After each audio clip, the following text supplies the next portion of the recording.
নারায়ণগঞ্জের সোনারগাঁয়ে সন্ত্রাস, চাঁদাবাজ, নৈরাজ্য, মাদক ও দখলদারদের বিরুদ্ধে সমাবেশ করেছে সোনারগাঁ উপজেলা বিএনপি ও অঙ্গ সংগঠনের নেতৃবৃন্দ। বিশেষ প্রতিনিধি কাউসার পাটোয়ারির প্রতিবেদনে দেখুন বিস্তারিত। বৃহস্পতিবার বিকেলে উপজেলার মঙ্গলেরগাঁও বটতলা বাজারে পিরোজপুর ইউনিয়ন বিএনপির আয়োজনে এই সমাবেশ অনুষ্ঠিত হয়।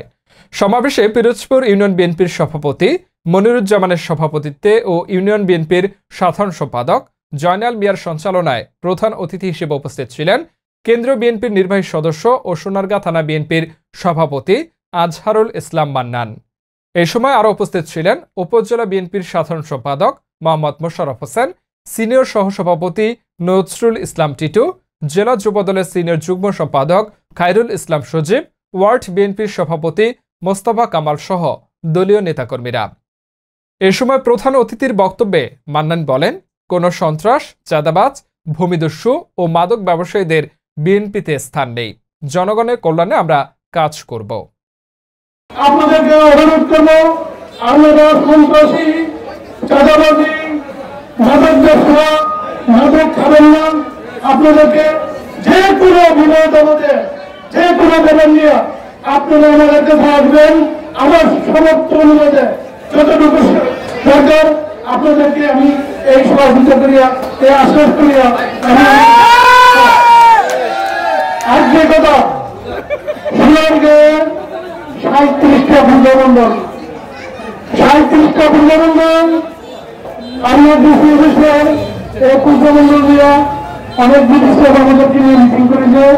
গতকালকা সোনারগাঁও উপজেলায় সোনারগাঁয়ের নির্বাহী কর্মকর্তা জনাব শাহজাহান রহমান আমাদেরকে নিয়ে মিটিং করেছে, হিন্দু বাজারকে নিয়ে মিটিং করেছে, সেনাবাহিনীকে নিয়ে মিটিং করেছে, বিজেপিকে নিয়ে মিটিং করেছে, রবকে নিয়ে মিটিং করেছে, প্রশাসনকে নিয়ে মিটিং করেছে, আন্তর্বাহিনীকে মিটিং করেছে, আমাদের যারা রাজনীতি নেতৃবৃন্দ তাদেরকে নিয়ে একই মঞ্চে মিটিং করেছে। আমি আপনাদেরকে অনুরোধ করব, সনাতন ধর্মের লোক, হিন্দু ভাই যাবে, তারা বাংলাদেশের মানুষ, তারা আমাদের ভাই, তাদের ধর্ম তারা পালন করবে, আমরা আমাদের ধর্ম পালন করব। যাতে আপনাদের আজকে এই মঙ্গলের এই বিশাল মঞ্চ থেকে জনসভা থেকে আমি আপনাদেরকে আবার অনুরোধ করব, যাতে হিন্দু ভাইদের কোনো তাদের ধর্মীয় অনুষ্ঠান পালন করতে কোনো ক্ষতি না হয়। কারণ আপনারা জানেন আজকে এই ভারত আমাদেরকে সন্ত্রাসী দল, বাংলাদেশের মুসলমানকে সন্ত্রাসী দল বানিয়েছে, এটা আপনারা জানেন। তা আমরা সারা বিশ্বকে থেকে দিতে চাই যে হিন্দু ধর্মের লোক, খ্রিস্টান ধর্মের লোক, বৌদ্ধ ধর্মের লোক যারা আছে বাংলাদেশে, আমরা সবাই বাঙালি হিসাবে, আমরা সবাই ভাই ভাই হিসাবে চলতে চাই।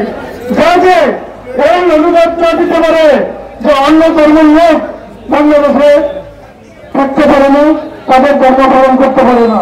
আপনারা ভয় করে এই যে হিন্দু ভাইদেরকে দুর্গা পূজা আপনারা সহযোগিতা করবেন, আমরা করবেন।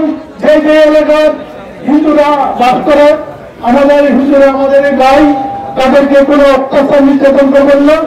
আমরা যেমন মুসলমান, তারা হিন্দু, কেউ খ্রিস্টান, কেউ বৌদ্ধ, তারাও রক্ত মুসলমান মানুষ। অবশ্য ধর্ম যার পালন আলাদা হতে পারে। যার ধর্ম আমাদের প্রিয় নবী হযরত মুহাম্মদ মুস্তাফা সাল্লাল্লাহু আলাইহি ওয়াসাল্লাম বলেছেন, আমি সব ধর্মের লোককে এক চোখে দেখতে চাই। তারা তো তাদের ধর্ম পালন করবো, আমরা আমাদের ধর্ম পালন করবো। কেউ ধর্ম পালন করতে কেউ যেমন কোন ডিস্টার্ব না করে, এই অনুরোধে গিয়া, এই আনন্দ গিয়া আমার মাথায় তারেক রহমানের নির্দেশ, এই বার্তা আপনাদেরকে দিয়া আমি আমার বক্তব্য শেষ করলাম। আল্লাহ হাফেজ। বাংলাদেশ জিন্দাবাদ, বাংলাদেশ জাতীয়তাবাদী দল জিন্দাবাদ, জাতীয় তেলেঙ্গানা খেলাধুলা জিন্দাবাদ, তারুণ্য ভয়ঙ্কর। আগামী দিনের আপনাদের অভিভাবক এবং রাষ্ট্রীয় তারেক রহমান জিন্দাবাদ।